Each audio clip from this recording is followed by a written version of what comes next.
Okay. Good morning, everyone. This is Justin O'Donnell from True Politics. We're back after a bit of a hiatus.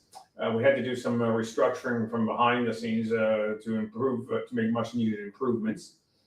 Now, today, we have a first here. We have our first American guest, Weam Namou. She is an American who has had a long time interest and involvement in policy in the Middle East. Now, what we're going to be talking about today is, in fact, the conflict in the Middle East between the United States, Israel, and Iran. Now, but we're going to be looking at from a different perspective in that we're going to be covering three areas. How this war is affecting religious minorities in the area, how the war is affecting women, and thirdly, alternative media perspectives, such as Al Jazeera. Weam, thank you for joining us. Thank you for having me. Okay, let's start off. Minorities, both in the Middle East and Iran. A lot of people tend to think that, or look at it from the perspective that this is clearly Muslim states versus the Americans in Israel. But in fact, that's not the case. You've got minorities outside, such as Christians, Druids, and even small Jewish communities and Baha'i faiths as well. Tell me, what are some of the challenges they're facing? The minorities in the Middle East have been facing challenges for the longest time, especially after the 2003 US-led invasion. Because normally what happens is anytime during war, the minorities are oftentimes are one of the first that are targeted. So, for example, in my case, I'm Chaldean, Christian Iraqi, we're Catholic. And right after the 2003 war, we went from being a 1.5 million population in Iraq during that time. And right after, the Christians were targeted, where there were random killings and they were terrorizing and doing terrorism acts on the churches. And then over time, what happened with ISIS in 2014, and all this led to us being less than 150,000 right now in Iraq. So we went from 1.5 million to less than 150,000, causing now Michigan to have the largest population of Chaldeans in the world, because many of the Chaldeans left and were able to come here because having relatives in this state. So this is right now, it's no different. That's why you see a lot of the celebrations happening from Iranians that have fled Iran. Most people who left the Middle East, including my family, we left in secrecy. We had to flee from there because of the system that was in place. And so when you see the Iranians celebrating and saying that we are Persians, the way I can relate and others can relate to this is that our names and our identities was forced to change based on the regimes that would come in, the authoritarian regimes that would come into those lands. Okay. Now, at this point, they've got up to 12 Arab countries involved in the war, and it could potentially spread. Now, let's focus on first on Iran. They do have two vibrant communities, Jewish and Christian. Now, the Ayatollah had been assassinated a couple of weeks ago, and I see now that his son has inherited the Ayatollah-ship, if you want to call it that. It's interesting to see if how long he lasts, especially with the war, and especially with Donald Trump now threatening to put ground troops on there. Do you anticipate any kind of changes? Should say this theocracy get overthrown? Well, the people are desperate for a change. And so for the US and Israel to go into this kind of war and then have the son of the Ayatollah take over. So basically, it would not change anything. It would likely get worse. It would get worse because then they would have to find ways to be tighter on their people to make sure that the regime does not change. They would have to be harsher. That's the way it was even in Iraq. In Iraq, when we would try to do or people, not the Chaldeans didn't do that. It was the Shias against when they tried to do a revolution. And then when they failed, then Saddam was so harsh on their whole entire region. And so many people were executed and punished as a result.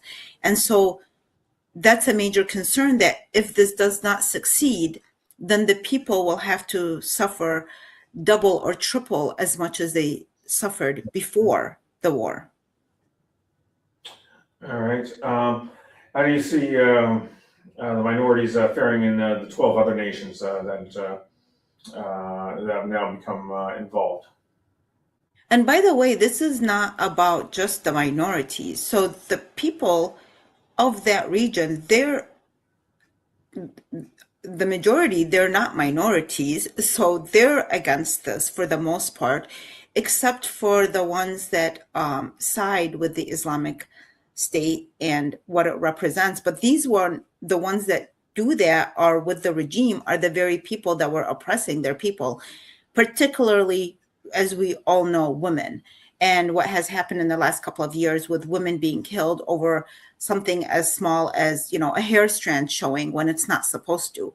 Mm-hmm. So just imagine, I don't think the West can really even imagine living in that type of lifestyle. The fear that it creates, the amount of oppression that it has, it's very hard unless you come from that region to understand the dynamics behind all of this. Okay, they had implemented some reforms in some of the nations, but I believe under the era of George W. Bush, to allow more liberalization and allow women rights to hold office and whatnot. What do you think it would take in order to allow women more rights to be treated equally? Well, what it would take, I think, is an honest inner perspection, looking within and seeing, the Middle East has this tendency of, or the authoritarian regimes particularly, of pointing fingers against what the West has done and its role that it has had over the years. And in some ways, they are right. But at some point, you can't just keep being the victim over and over and over again and not look within and say, what am I doing wrong that is not benefiting my people? Including this is to me the most disturbing example, but I will use it so people can have an understanding to what extent things keep going backwards and to what extent people are not understanding the desire of the leaders in those nations to take women backwards. So from 1958, the law for marriage for men and women was 18. And I believe it was the lowest that 15 if the court approves it and the family approves it. And I just asked for clarification. Which nation is this, or is this? This was in Iraq. Okay. Sorry, yes. Yeah, this is in Iraq. So what happened is the past 3-4 years, there was a strong attempt to change that law to lower the age to 9. And the people of Iraq were against this. There were so many men and women. And even, my husband and I watch a lot of Arabic news channels and, people, just different interviews. And there were so many people against it thinking, why would we want this law? Why are people? Yeah, that's not even below the age of puberty. I mean, that makes no sense at all. Well, after several rejections of this law, it finally passed January of 2025. Yeah, that's So giving you just that impression of when you say, how can things change? It's for one to look within and say, why would we want to even fight when we have so many issues in Iraq, for instance? They have so many issues in the Middle East. Why was this so important that you have to fight to make it legal to marry a 9-year-old? And since then, of course, that people have had the freedom to sell their children, their female children. And how do you reason with that? Or how do you come to terms with that? And especially for me, we left in the late 1970s. And we left because things were just always, and as minorities, we were considered second-class citizens. So as minorities, you're second-class citizen. But as women, you're, third and fourth, and you're like at the bottom of the list. So we left for several reasons, not just of the religious, but my dad, he really loved his daughters, and he was a very progressive man who wanted us to be able to have freedoms. And if you see the photographs of my sisters, which is similarly to the photographs of the women in Iraq, I'm sorry, in Iran, in Afghanistan, and other parts of the world, women were able to wear what they wanted. And so they went this from during the doing, era of the Shah. yes, Yes, okay, yeah, they had, for the benefit of the audience, during the reign of the Shah, it was an autocracy, but it was a secular one. yes.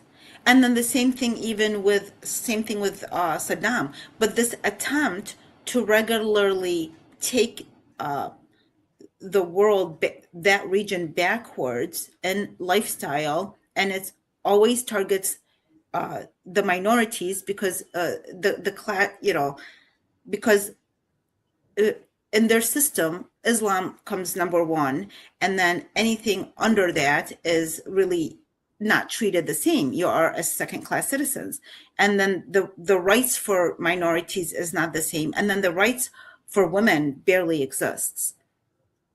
Okay, you've mentioned looking. It has to start with looking within. Is there any other active ways that women can empower themselves, even in a regime that you've described?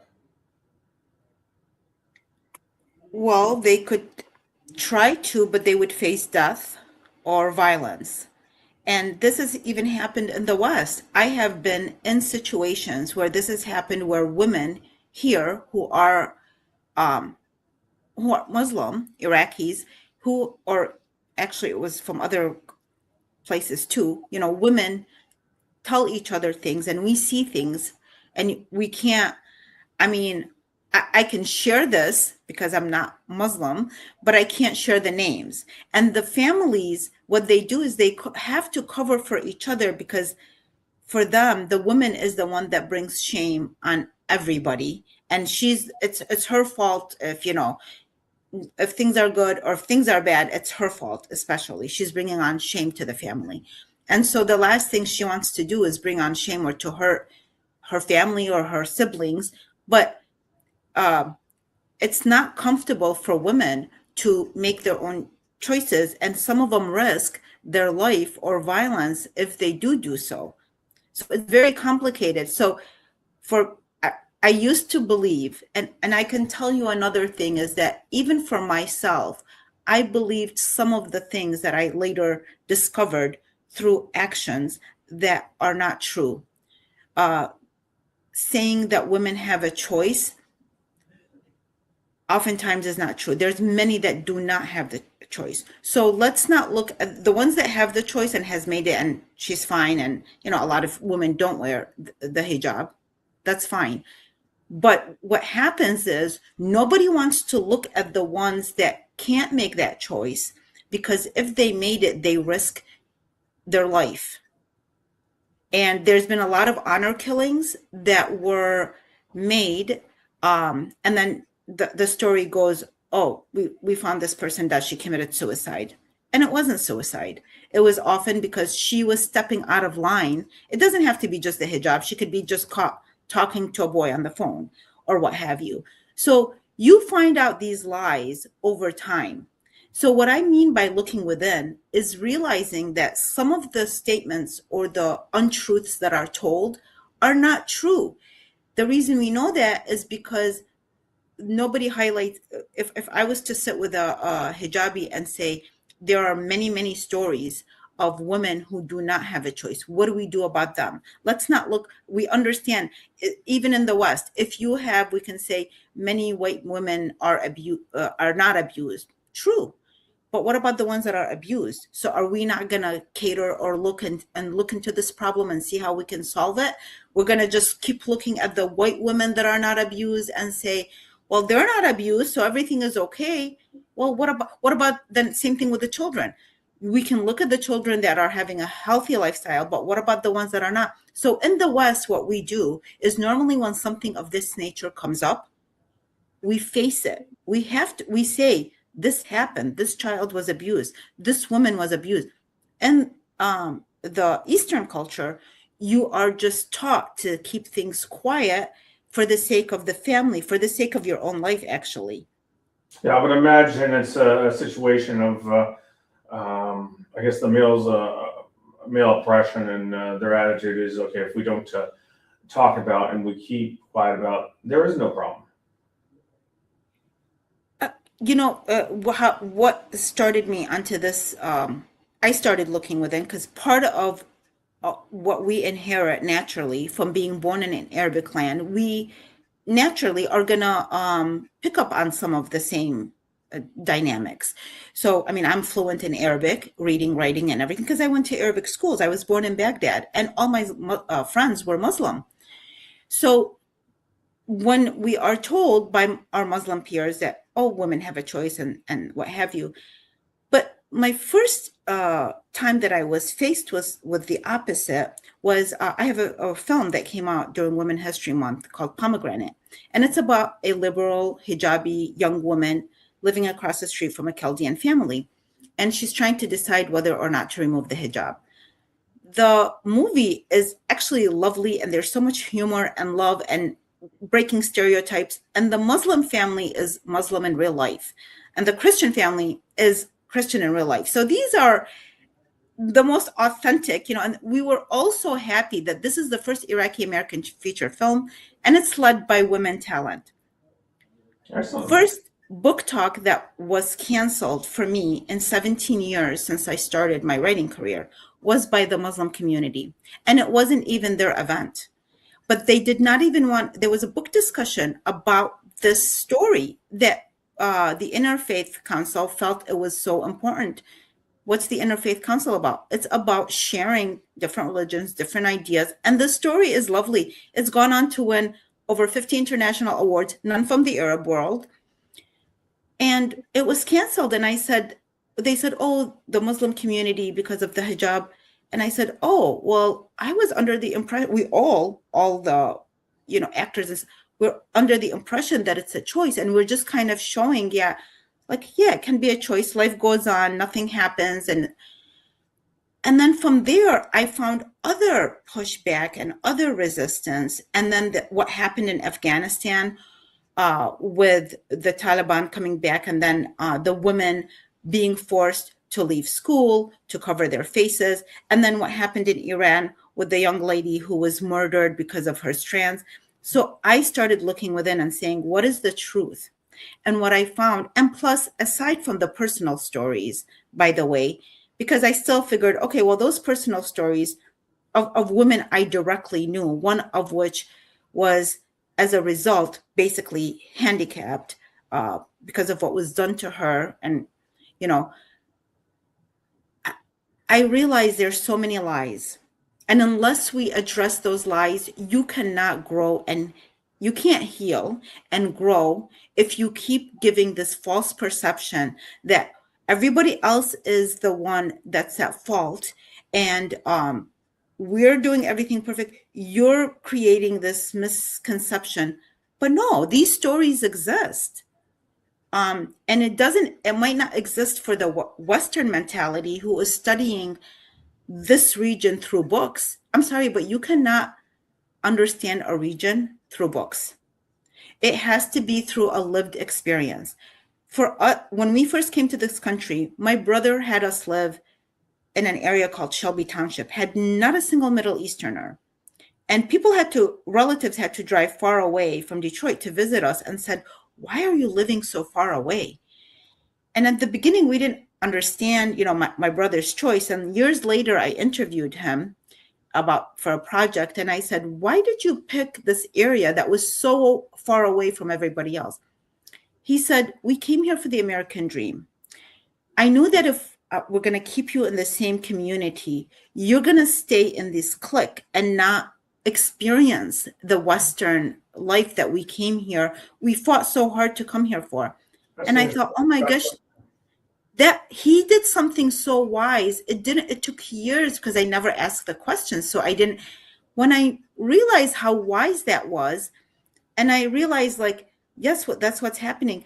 And it took years, even for myself, even living that distance, it took many years for me to understand and to look within and to be able to openly share my stories and not be afraid of, who's going to hear. We have to keep everything inside. We have to put this certain facade out. It takes a lot of years and a lot of nurturing and coaching to get to that point. And our community really needs that. This is especially for the women who, especially the ones that have the loudest voices, that are totally in denial of these situations that are taking place. Why isn't the fact that lowering an age to 9 years old being questioned to the point, or why wasn't there even enough pressure on the country to say, you can't do that? That's child abuse, basically. Okay. Let's move on now.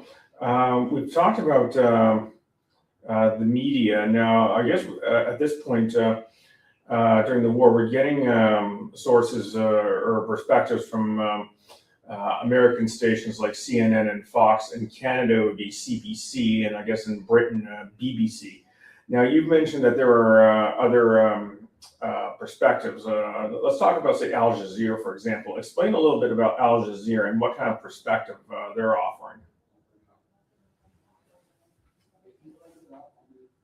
I once told my husband when we were watching the news, and there was fighting. I think this was like in Yemen with the Houthis.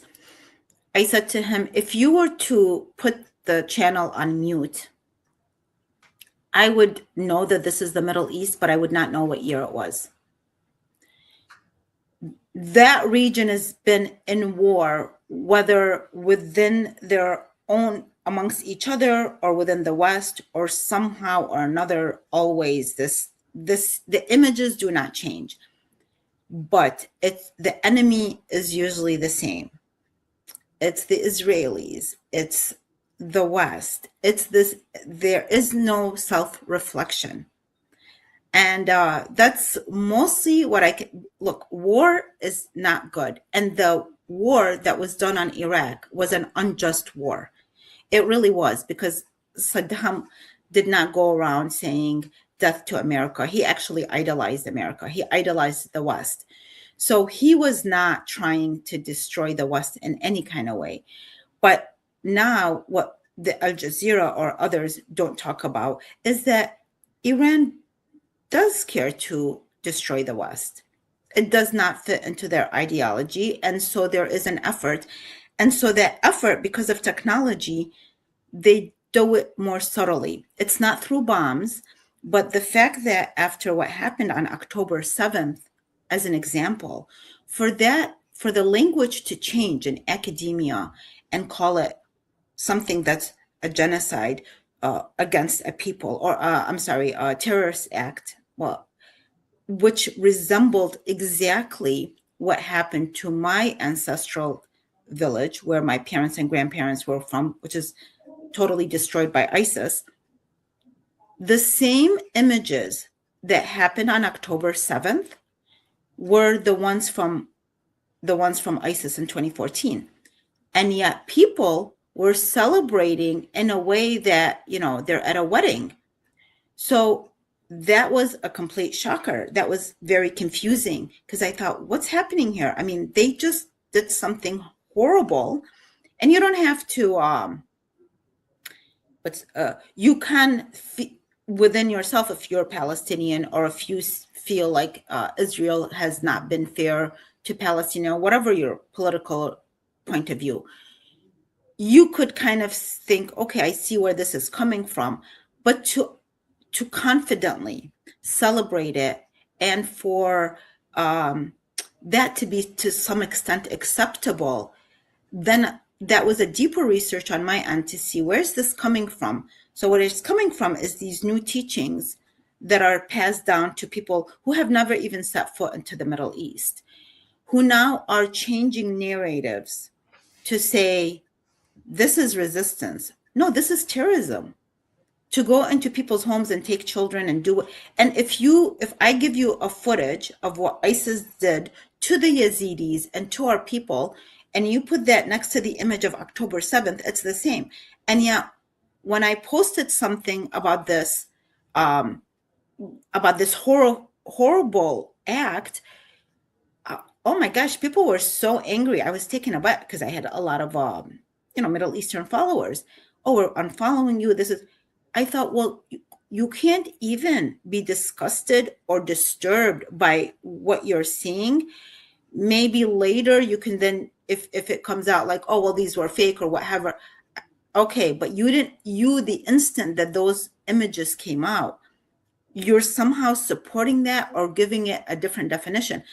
Well, and the reason is, and this is what's been happening, is that with the power of Iran, spent billions of dollars infiltrating itself within other countries, including Iraq, which, by the way, was very, very progressive with women.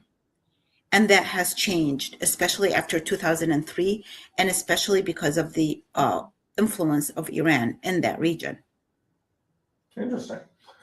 Okay. So basically what you're saying is Al Jazeera is, I don't know, would you say they were actually promoting hate to a certain extent? Because well, from what you described, there was a bombing in Israel and everyone was celebrating. I mean, like,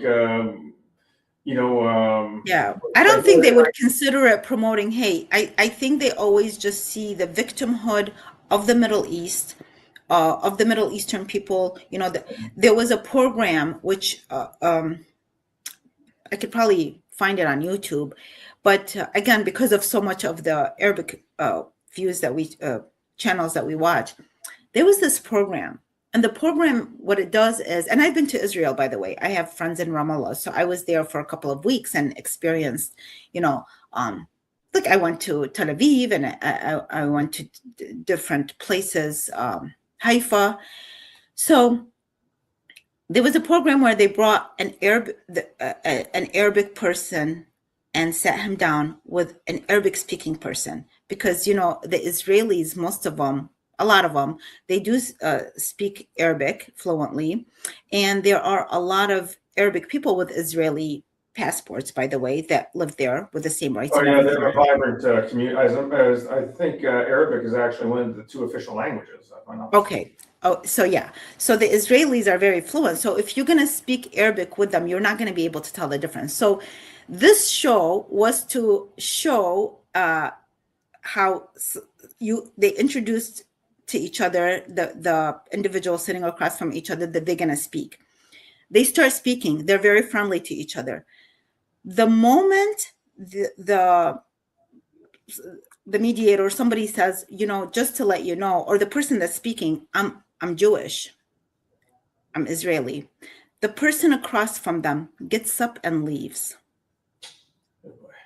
Gets up and leaves, meaning I will not have any relationship with you. If you notice the protests that were going on, they refuse to. It's like, we're not even. You're not even a person. We will not even have a discussion.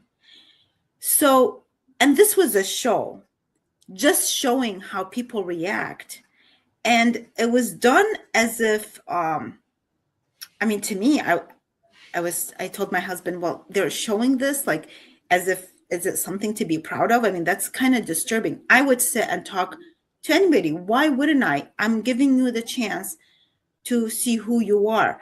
But it shows that it does not really matter who you are. It matters where you come from.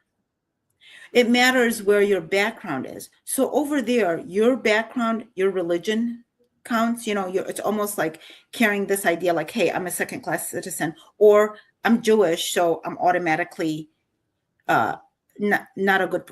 I mean, what does that mean? For you to just turn your head away as soon as if you find out that you're a journalist, a Jewish journalist, or a Jewish person that you're sitting across, why do you get up and leave? How do you deal with that mentality? You're talking to a person that you might learn something from, or you might not, but sit down and debate. And that's how I felt too when my talk was canceled. I felt that, well, so you're shutting me up. We are not in the Middle East. We are in the United States. And what we are taught here is freedom of speech and the ability to debate, the ability to come on right now with you and talk about this topic. And you listening to me, giving me this wonderful opportunity to express myself. And that, I believe, automatically creates some kind of a connection. It helps create a connection. When I come across whatever with you, like years from now, some kind of a connection, some kind of an understanding was created today. When you don't get that opportunity, how are you going to coexist if that's going on? Okay. Well, that I think brings us to our conclusion. Do you have any final thoughts, Weam? My final thoughts is for people, for the media to do what you're doing right now, is to allow for voices that are not loud and standing in front with a microphone and, fighting their way in, to show a reality that might not be what the mainstream media is showing. And again, because we don't push and we're not as aggressive and we're not as loud. I think that would help a great deal for the person that's speaking as well as for everybody else. Okay. Well, listen, thank you, Weam, for sharing your perspectives. And thank you, everyone. Our next episode is going to be on Niagara Regional electoral reform, and we'll be having Jeff Laus on as our guest. Okay, so stay tuned, and thank you very much for listening in. And again, thank you, Weam. Thank you for having me. Have a